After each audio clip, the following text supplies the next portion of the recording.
Celestial. I am Lord of the Abyss, God of the Symbiotes. The darkness inside of you, that darkness bows to me. I am the Void. Well, they're terrifying lines, aren't they? Wait till you see the evil mind behind them. He's a wicked deity responsible for the creation of all Black Necros world and two extraterrestrial races, the powerful symbiotes and the intelligent Exolons. As the Marvel Universe unfolds, Knull's influence expands, making him a key enemy for heroes like Venom, Silver Surfer, and Thor. My comic companions surely guessed who we're talking about, and those who don't, well, you're in for a treat. Get ready, fellas. We're about to dive into the deep and dark origins of the King in Black. That's right, and this video is about none other than Knull, the God of Darkness. Now, before we go into our explanation, we have a very small request. If you like our content, please support us by subscribing to our channel. This is a small click for you, but for us it means a lot. Now, thank you very much. Let's get started.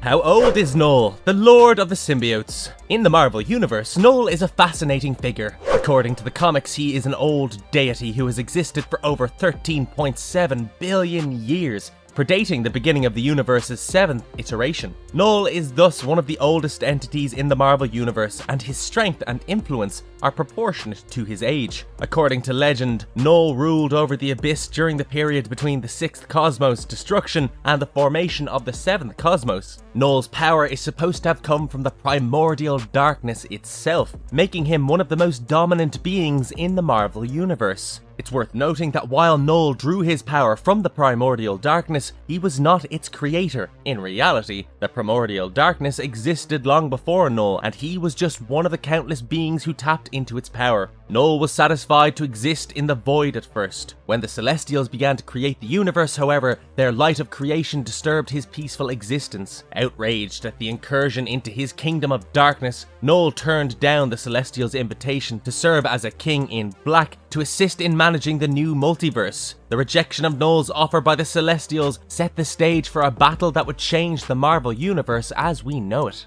How does Knull exercise control over darkness? Knull has the capacity to create and rule a source of mysterious darkness, which he refers to as the Living Abyss, which is a representation of the initial empty space that existed before the birth of the cosmos. Knull has experimented with it and perfected his skills over billions of years, producing not only parasitic symbiotes, but also comparable beings such as Mr. E and the Exolon, the Void Knight, and All Black, a powerful proto-symbiote aiming to take over the Silver Surfer, and symbiote dragons are among his most extraordinary creations. Knull was capable of combining an enormous amount of symbiote dragons to cover the entire Earth in a living abyss dome, erasing out all the sources of light while invading Earth, which is impressive, right? But here's a question. How does he do that? What allows Knull to manipulate darkness to his whims and fancies? Let me explain. Knull's incredible invincibility is linked to a place called the Nowhere, a distant area of space-time with no physical location. As seen in the MCU's Avengers Infinity Wars, Thanos attacks the Collector to acquire the Reality Stone. What we didn't know is that the region of Nowhere is, in reality, a giant, rotten head located at the edge of the galactic rim. It's the severed head of a Celestial, which Knull butchered and used to forge the Necros Word. Through this otherworldly link, Knull is able to absorb the souls of those he kills, giving them a rather disturbing afterlife. Although the Valkyries managed to cut out this connection, Knull's age and origins ensured that he remains a sinister foe, one who could easily overpower even a god like Thor. Exploring the complex personality of Knull. Knull is depicted as an evil and twisted deity with a sociopathic personality disorder and a narcissistic streak that's wider than the Milky Way. Obsessed with causing pain and suffering, this villain's sadistic tendencies shouldn't be underestimated. These traits are quite evident throughout Knull's existence. As the King in Black, he was tasked with monitoring the Celestials' creations. However, he refused to do so. He harbors a deep hatred for the Celestials and everything they've created, seeking to destroy them all by slaughtering and corrupting every form of life. Knull takes pleasure in destruction and carnage, wearing a bloodthirsty grin during battle and celebrating the destruction he caused with All Black. He is also incredibly smug and sadistic, mocking those who oppose him and looking for a chance to hunt them down and destroy them. Knull's pride is one of his greatest shortcomings, as he consistently misjudges his enemies that he feels are inferior to himself, like Venom, Thor, and Silver Surfer. He rarely fights with his full power, allowing his symbiotes to do the dirty work. Through his symbiote troops, Knull has been held guilty for the devastation and exploitation of many civilizations throughout the universe. While Knull can seem calm and snobby when not in battle, he surely has anger management issues and can react with uncontrollable rage when denied all that he desires. He considers the symbiotes who rebelled against him to be weaklings, liars, and traitors. He begrudgingly respects them as his rebellious children but hates the Clintar symbiotes for betraying him. Despite his contempt, he was dazzled by Eddie's conviction to uncover the truth about the symbiote roots, although he continued to taunt him for being duped by their hive mind.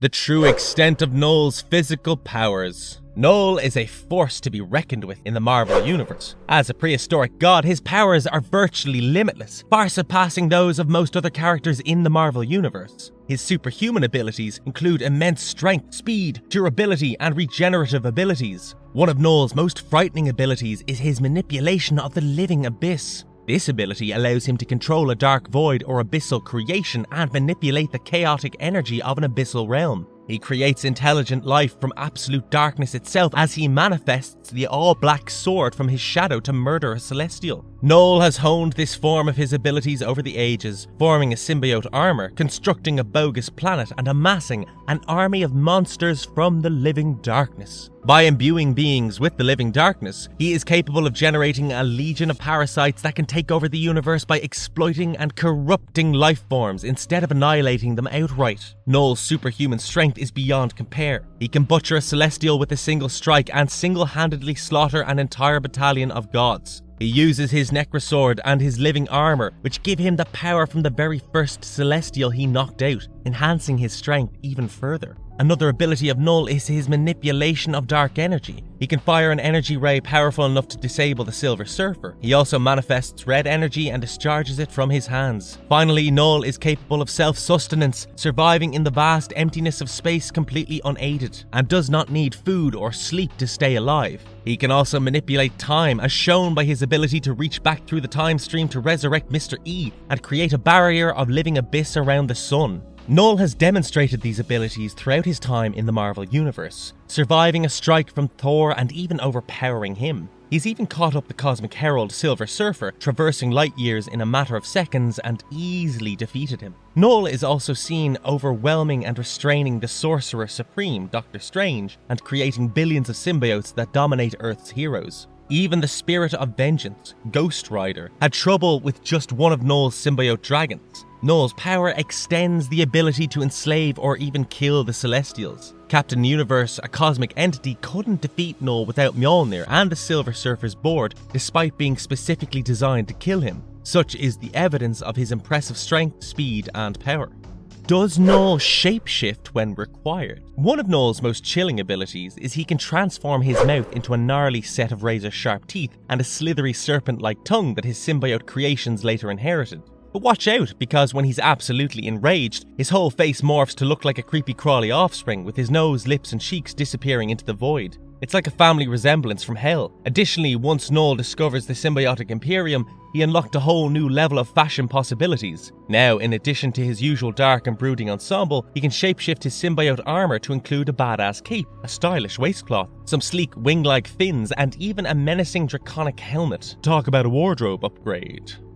What is the symbiote suit made by Knull? Knull's symbiote armor is no ordinary suit. It's forged from the very substance that created the symbiotes themselves, the living abyss. At first it was pitch black. However, after Knull discovered the Symbiote Imperium, he added a snazzy red dragon insignia on the chest and back. Despite its susceptibility to extreme temperatures and sonics, the armor proved to be extremely durable, surviving a perilous descent through a planet's atmosphere and even immersion in plasma without much damage. However, when Knull was imprisoned, the armor was ripped from him, leaving his physical form at the mercy of the elements. But don't worry, Knull didn't stay defenseless for long. Once he was back in action, he reformed his armor, complete with a new horn-adorned helmet. And here's a bonus fact for you fellas. During Knull's invasion on Earth, Iron Man takes advantage of a virus-infected symbiote dragon's abilities to fly and transform it into a formidable celestial armor to combat Knull's symbiote. Oh yeah, you heard that right. Tony Stark is well known for his impressive array of dangerous suits of armor, but the Extrembiote armor is perhaps the most lethal and formidable of them all. As Iron Man continues to analyze and experiment with this living symbiotic suit of armor, it is certain it will feature prominently in upcoming Marvel comic adventures. Can Null reproduce? In Venom issue 20, it's revealed that when the symbiotes sense a threat in their hive mind, they feel the need to reproduce. Generally, symbiotes reproduce asexually, but as Space Knight issue 12 established, they also have egg-based reproduction methods. However, Dylan Brock is a recent exception to this rule. His existence suggests that when the Venom symbiote bonded with Eddie and Annie, Annie became pregnant with a son who inherited both Eddie's genes and the Venom symbiote's codex. Since symbiotes inherit traits from Null through their DNA, it can be assured that Null has the ability to reproduce if he desires. Furthermore, Null made his home in the head of the Celestial he killed and gave birth to the first sword-shaped symbiotes from his own form. He then became the god of the Forge and developed these symbiotes. However, these early symbiotes were far from perfect and still feared fire due to their violent creation. This suggests that Null has the ability to reproduce, albeit in a different manner than the reproduction of symbiotes.